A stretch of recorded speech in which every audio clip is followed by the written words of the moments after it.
Just so that we're all sure that we're talking about the same thing when we speak of remembering ourselves, because that's Yes, I wanted to ask that. a phrase that you and a few others are familiar with from Ouspensky's tradition, but it's the same, although this was not fully understood often in Ouspensky's tradition. But what is really meant by remembering oneself is being aware of being aware. It's self-investigation or self-abidance, or returning attention to its source. So if we visualize awareness as the source of attention, the place from which attention rises, attention goes away from its source towards an object in order to know something other than awareness. And then when its attention is not focused on the object, it falls back to its source. So that what is called self-remembering or self-abidance or self-investigation, or Ramana Maharshi called it sinking the mind into the heart, or in the Christian tradition, the practice of the presence of the God. It is the returning of the attention to its source. Now, that the idea is not that the attention is merged in its source 24/7 and never goes out to the object. It's necessary to be engaged with objects, and objects are not a problem. So when our attention is required by the world, in other words, when there is something for us to engage with or to pay attention to, we should do so. We should allow the attention to go out and engage with that object. Now, what are the circumstances in which attention is, from the spiritual point of view, legitimately engaged in the world? Functional, if it's required for practical purposes, if it's required for investigative purposes, but by which I mean the kind of conversation you and I are having now, and also for celebratory purposes. For instance, if you want to play music together, or go out for dinner together, or in other words, engage in some kind of sharing of love or beauty, then the mind is required. So in all these cases, practical purposes, exploratory purposes, and celebratory purposes, there's nothing wrong with the attention going out towards the object, and then when it's finished with the object, it should come naturally back home and rest there until it's required to go out again. What happens in most cases is that when our attention is no longer required by the world, in order to prevent sinking back into its source, it manufactures a kind of filler object with which to busy itself until it is next required by the world. And the majority of what we attend to is this filler object. And the sole purpose of this filler object is to perpetuate the finite mind, the separate self. Because the one thing the finite mind, or attention, doesn't want to do is to sink in its source, because it momentarily dies there, it ceases to exist. So that is why most people, we go towards objects and substances and relationships, but if there's nothing to go towards, if we can't find an object to direct our attention to, we'll just manufacture a daydream, a fantasy, a daydream. And the purpose of these kind of repetitive, useless thoughts is simply to perpetuate the finite mind and the separate self that is at its heart. So I say that so that, to be clear, that there's nothing wrong with the attention going out to objects, being engaged with objects. So yes, I remember Shankaracharya's metaphor, and it's a very nice metaphor, that the moments when attention returns to its home and we abide knowingly as the presence of awareness, these are like punctuations throughout the day. In between those times, our attention goes out to whatever it is, our work, our family, our situation. And when it's no longer required by the situation, the natural the most natural thing to do is to allow the attention to just sink back to its source. And yes, as you quote the Shankaracharya saying, if we become accustomed to abiding or resting the attention in its source between all these activities, then at some point the source of attention, awareness, it's like an undercurrent that runs through. So it's not just moments that punctuate our day. There is this, it's like an undercurrent. Or it's like this presence of peace in the background that sometimes we give our attention specifically to that peace. We rest our attention in that peace. But when our attention needs to go out into the world, the peace remains in the background, kind of pervading the activities of the mind in its engagement with the world. So it's like a child with its mother.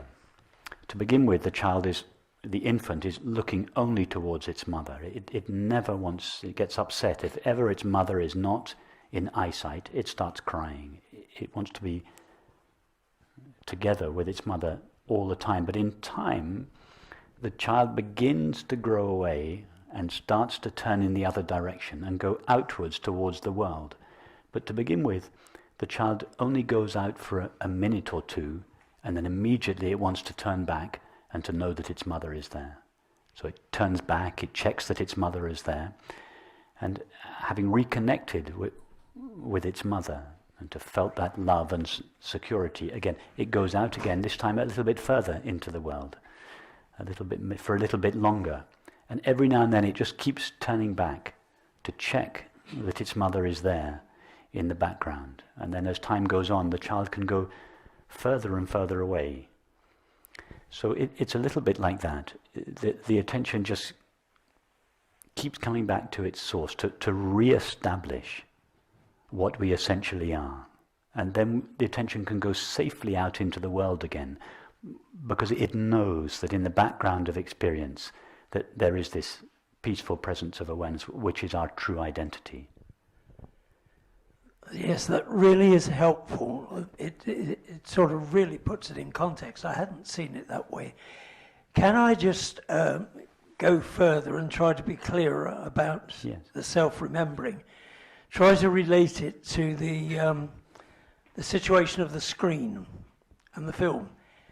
Is this self-remembering that we're speaking of, being aware of being aware, is that a situation where the film is running, you are still identified with the film, but you are aware of the screen, and so you have a certain amount of control, and that there is another stage where the identification is primarily with the screen, and the film is still going on, but that identification with the film is not pronounced. I say this because there is a situation where I feel as though, yes, I've remembered the teaching, I've remembered something. It makes not a scrap of difference. It doesn't suddenly bring light. But if on another occasion, through perhaps discrimination or something, or a meditative moment, I'm talking about an infinitesimal moment, there is an enormous freedom that can come, that can express itself, say, in the form of realizing momentarily that there is no one something happens to, or that everything is passing through me and I'm not passing through all that happens. If the realization is anything like as deep as this, then a big weight falls, and there is real freedom. Whereas this other situation is good; it gives control, but it's not exactly being born again, if you want to use Christ's words. Yes. And I feel as though if the other state could be maintained all the time, that certainly would be being born again. You'd be in a different world completely. Okay, I'd like to just go back to this phrase, self-remembering. If I were to ask you now to remember breakfast this morning, you could do that. Yes, yes. And lunch this afternoon, yes. You could do that. Now, if I were to ask you now, turn your attention towards the presence of awareness, what do you do with your awareness? What do you do with your attention? In other words, if I were to ask you to remember awareness. Will you leave it alone? What I'm getting at is, if I ask you to remember breakfast this morning appears as an image. Yes. A subtle object. Yes. And because it's an image, you can direct your attention towards it. If I were to say, turn your attention towards that mirror, you direct your attention towards it. It's an object. Now, if I say lunch today, lunch appears as another image, you direct your attention towards it. Now, if I say direct your attention or remember the presence of awareness, you cannot direct your attention. No, you can't. Because you can only direct your attention to something with objective qualities. And this is something that has been misunderstood in Ouspensky's tradition. The phrase self-remembering does not mean remember yourself in the same way that you remember breakfast. Yes. Remembering is not a good word, and it has led to decades of misunderstanding in Ouspensky and Gurdjieff's tradition.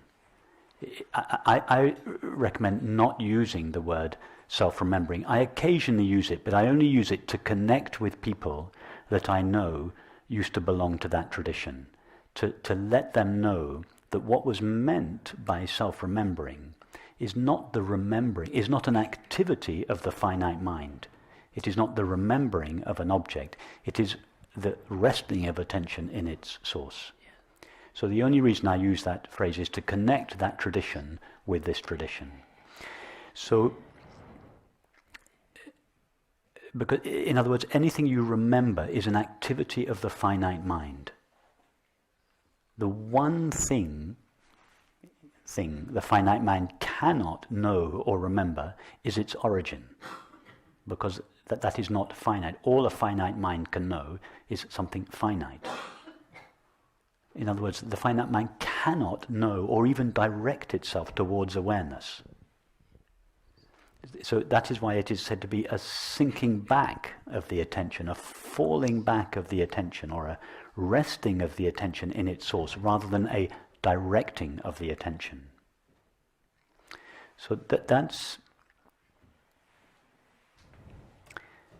important to understand, that what is meant by self-investigation, self-remembering, self-abiding is not something we do with the mind.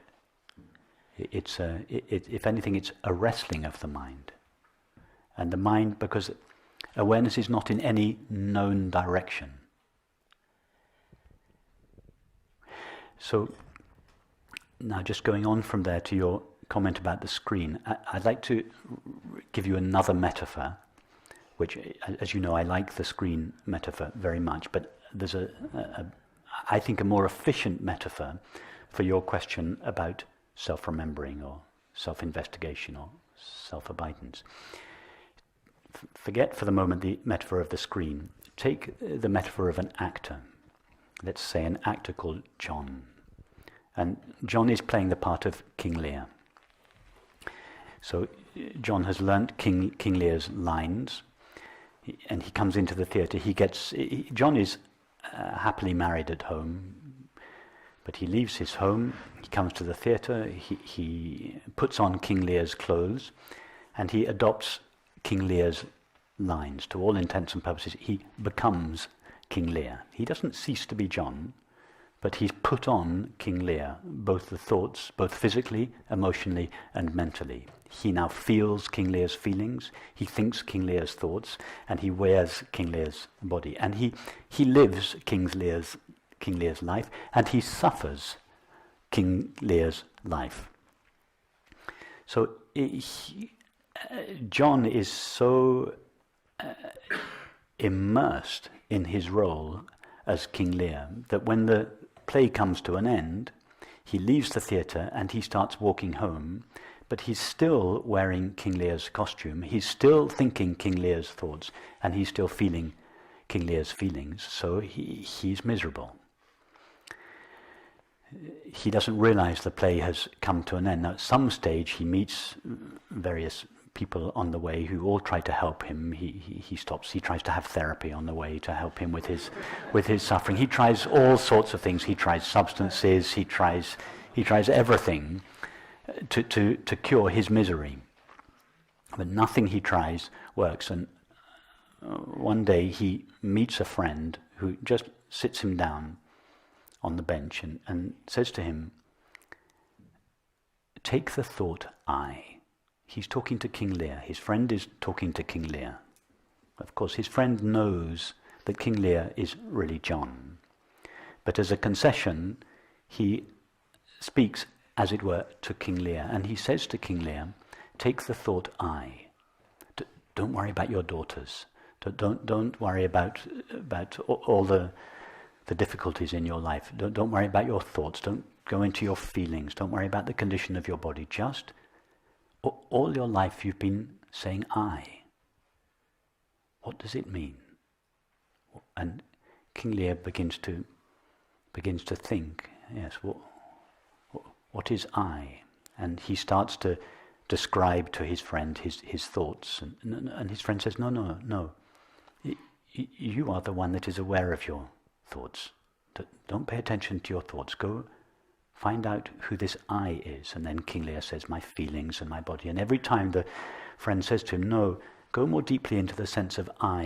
And with the help of his friend, his attention, King Lear's attention, is drawn to himself, not his thoughts, not his feelings, not his situation, not his circumstances, to himself. And as his attention goes more and more to himself, a kind of memory begins to wake up in him. I'm not King Lear's thoughts. I'm not King Lear's feelings. I'm not King Lear's bodily circumstances. And his attention keeps going deeper and deeper into his essential sense of himself, just the feeling of being. And without realizing it, as he travels more and more deeply into himself, that all King Lear's superimposed thoughts and feelings gradually fall away. And at some point, this memory, I am John, occurs to him. Now, I am John is not a new self. It's not a new I. The only thing that is common between King Lear and John is I. It is the same I. The I of King Lear is the I of John. So King Lear was practicing self-remembering,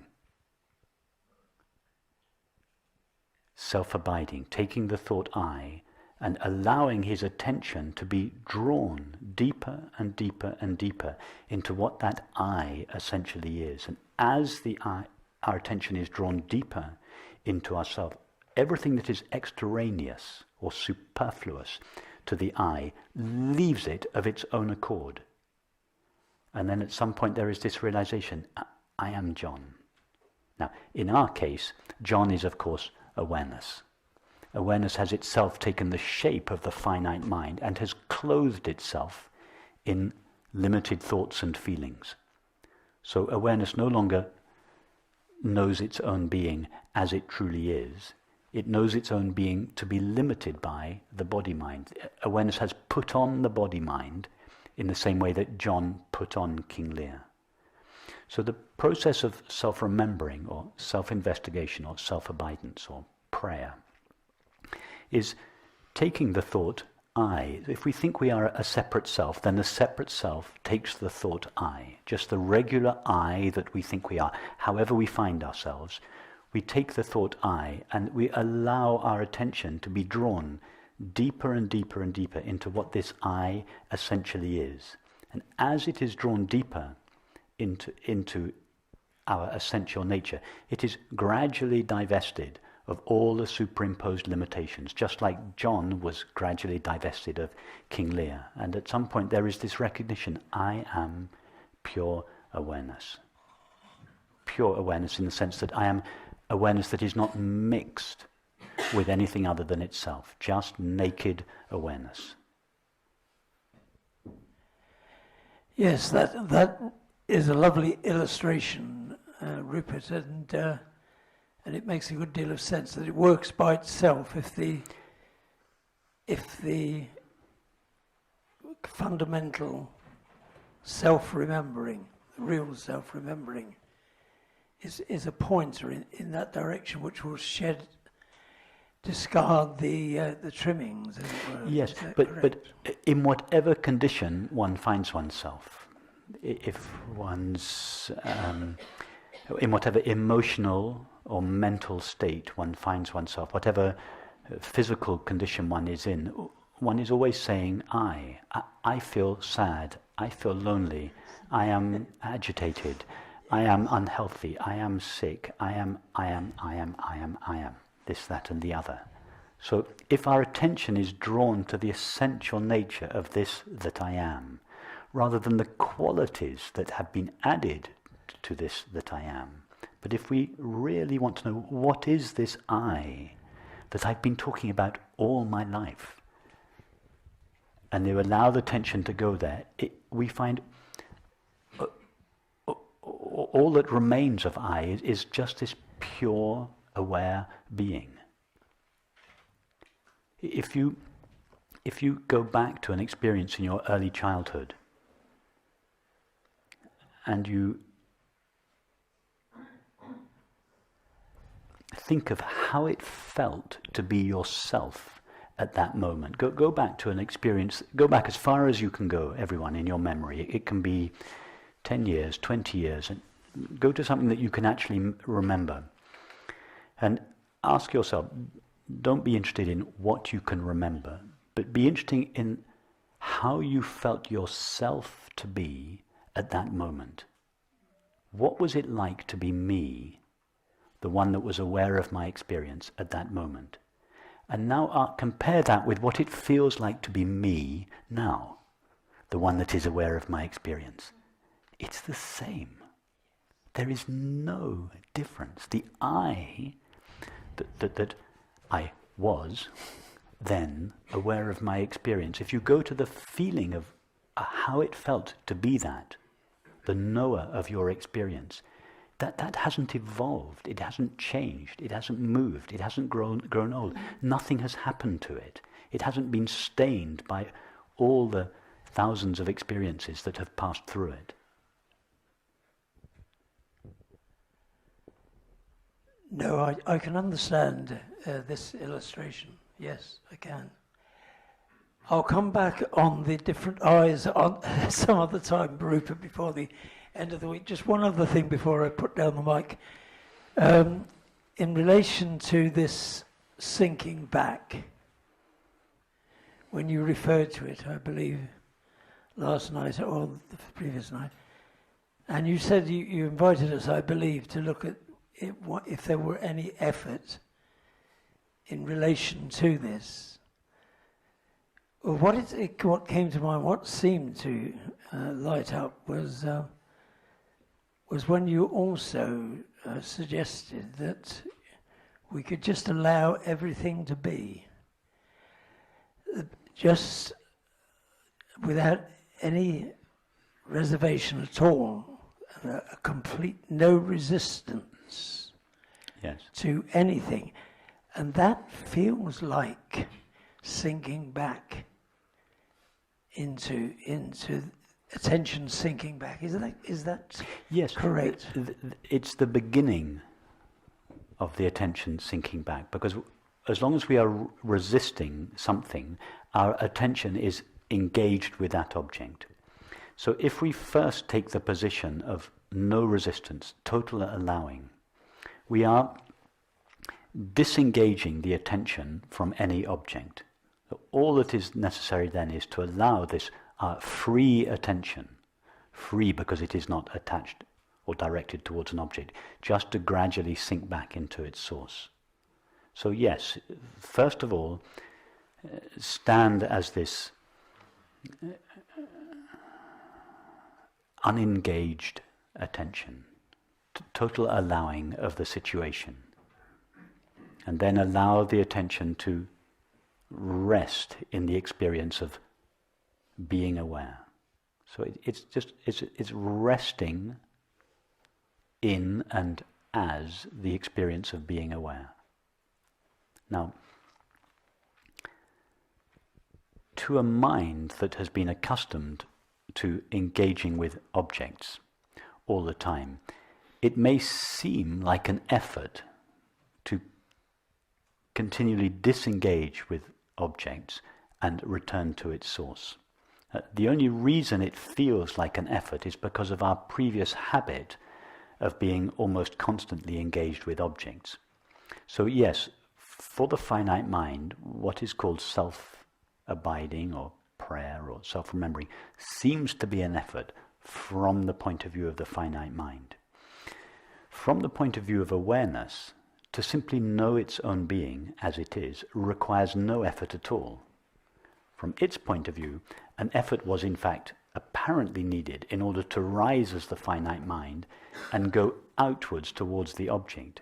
So from awareness's point of view, if anything at all, it is the relaxation of an effort, not the making of an effort. Whereas from the point of view of the separate self, it seems to be that an effort is required. So that is why I say, if it feels that an effort is required, then make the effort. In time, we will realize, no, actually, it's not a new effort that we have to make. It is rather the cessation of an old effort of which we were previously not aware.